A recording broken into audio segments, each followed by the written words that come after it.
High BP को control कर liver बनाता है बेहतरीन। जानिए सेहत के लिए कितना फ़ायदेमंद है ये लसोड़ा, लहसुआ, रहटा। इसे कई नामों से हम जानते हैं। ये जंगल में पाया जाता है, खेत खलिहानों में भी पाया जाता है और घरों में भी काफ़ी मात्रा में पाया जाता है। ये हमारे आसपास भी पाया जाता है। गाँव में तो बहुत जगह पर ये दिखाई देता है, खेत खलिहानों में भी, रोड के आसपास किनारों पर भी ये देखने को मिल जाता है लसोड़े का पेड़।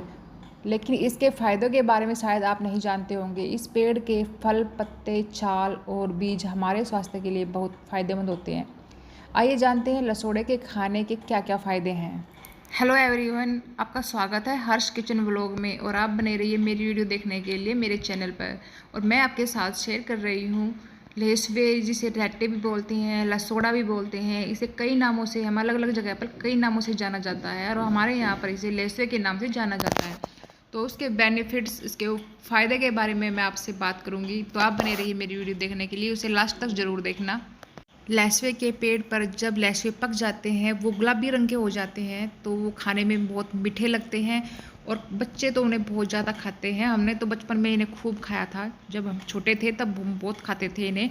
तो इनमें भरपूर मात्रा में protein, fibre, carbohydrate, fat, fibre, iron, phosphorus और कैल्शियम जैसे तत्व काफ़ी मात्रा में पाए जाते हैं। लेकिन बच्चे होते हैं, उनको किसी चीज़ का पता नहीं होता, लेकिन उन्हें पता होता है हमारे बड़े बुजुर्ग जो है उन्हें खाते आए हैं, तो हमें भी ये खाना चाहिए। और हमारा स्वाद भी ये बढ़ा देते हैं। उसका अचार भी डलता है और इन्हें सब्जी के रूप में भी खाया जाता है। इन्हें कच्चा भी खाया जाता है और पका हुआ भी खाया जाता है। जब ये कच्चे होते हैं तो ये फीके लगते हैं खाने में, लेकिन जब ये पक जाते हैं, गुलाबी हो जाते हैं, तो उनका जो स्वाद होता है ना, वो फीका होता था। और अब जब पकने के बाद इसका स्वाद जो है ना, वो मीठा हो गया है। तो हम इसको वैसे ही खा लेते थे। लेकिन ये गुणों की खान है। लेकिन बचपन में किसको पता होता है गुणों वाली चीज़ हमें खानी चाहिए, जो फ़ायदेमंद होती है। बच्चों को तो सिर्फ स्वाद चाहिए होता है और वो बहुत अच्छे लगते थे बचपन में, तो हमें ऐसे ही खा लेते थे।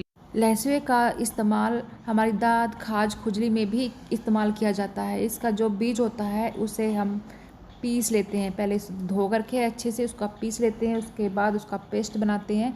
और जब उसका पेस्ट बिल्कुल महीन हो जाए, जैसे हमारी क्रीम होती है ऐसी क्रीम बन जाए, तो अब हम जहाँ पे हमें दाद, खाज, खुजली होती है वहाँ पर हम लगा लें उसको। इससे काफ़ी मात्रा में हमें आराम मिलता है और 2 से 3 दिन में ये दाद, खाज, खुजली काफ़ी हद तक ठीक हो जाती है।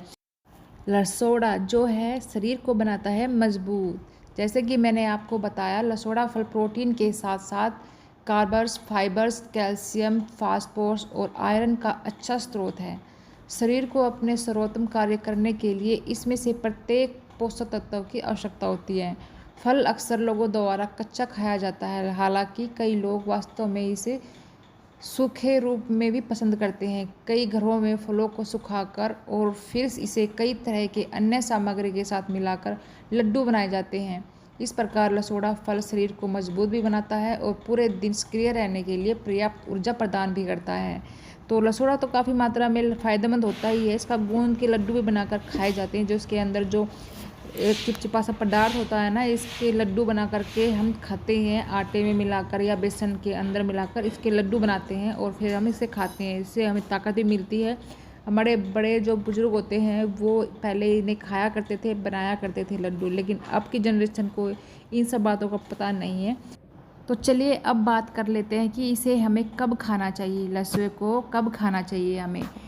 तो लसुआ का जो पेड़ होता है, जिस पर फल लगते हैं, एक सीज़न में लगते हैं। गर्मियों का टाइम आता है जब इसमें लहसुए लगते हैं और जून जुलाई के महीने में पक करके तैयार हो जाते हैं और उस टाइम इन्हें खाया जा सकता है। एक ही सीज़न में लगते हैं ये, और इसका सेवन हम कभी भी कर सकते हैं। वैसे तो ये अगर हम किराने की दुकान पर लेने जाएँ तो वहाँ पर भी हमें आसानी से मिल जाते हैं, लेकिन जब पेड़ पर ताज़ा फ्रूट लगते हैं उसका तो मज़ा ही अलग होता है, उसका फ़ायदे भी अलग होते हैं। तो अगर हम ज़्यादा मात्रा में अगर हम ताज़ा फल इसके खाएँ ना, तो काफ़ी हद तक फ़ायदेमंद होता है। इसके अलावा इसके फलों का अचार भी बनाया जाता है। दूसरा, खांसी या गले में खराश होने पर लसोड़ा के फल का गाढ़ा बनाकर पीना काफ़ी फ़ायदेमंद हो सकता है। आप फलों को पानी में उबालकर इसका गाढ़ा बनाकर सेवन कर सकते हैं। इसके अलावा लसोड़ा के पेड़ की छाल को पानी में उबालकर छानकर और फिर खाया जा सकता है। इसके काफ़ी बेनिफिट्स होते हैं। तो हमें ना कोशिश करनी चाहिए, जब हमें कभी भी ये लेसवे दिखाई दें, कहीं सीजन हो और हम जा रहे हो, कहीं मिल रहा हो, हमें दिखाई देते हैं ये, तो हमें तोड़कर इनका सेवन ज़रूर करना चाहिए। थोड़े बहुत हमें खाने ज़रूर चाहिए। ये पके हुए होते हैं तो वैसे भी हम कच्चे खा सकते हैं, धोकर इसे आसानी से खा सकते हैं, इसमें कोई नुकसान नहीं होता किसी भी प्रकार का। किडनी को भी साफ रखने में हमारी मदद करती है ये लसोड़ा। और जो लहसुए के ऊपर जो छिलका होता है तो वो मैंने निकाला है, आपने देखा भी होगा, वो टोपी के आकार का होता है और कट होता है उसके चारों तरफ, प्लेन नहीं होता है, वो कट होता है। तो आप इसकी पहचान कर सकते हो। आप अगर आपको लहसुआ खरीदना है तो टोपी के आकार का होता है, इस तरह से देखिए। ये तो चारों तरफ से कटिंग सी हो रही है, जैसे फूल की कटिंग होती है ना, फूल के आकार का होता है, इस तरह से ये दिखाई दे रहा है देखने में। तो जी आपको ये वीडियो कैसी लगी कमेंट्स बॉक्स में लिखकर ज़रूर बताना। अच्छी लगी हो तो लाइक कमेंट शेयर ज़रूर करना। तो मिलते हैं एक और अच्छी सी वीडियो के साथ, तब तक के लिए आप सबको मेरी नमस्कार।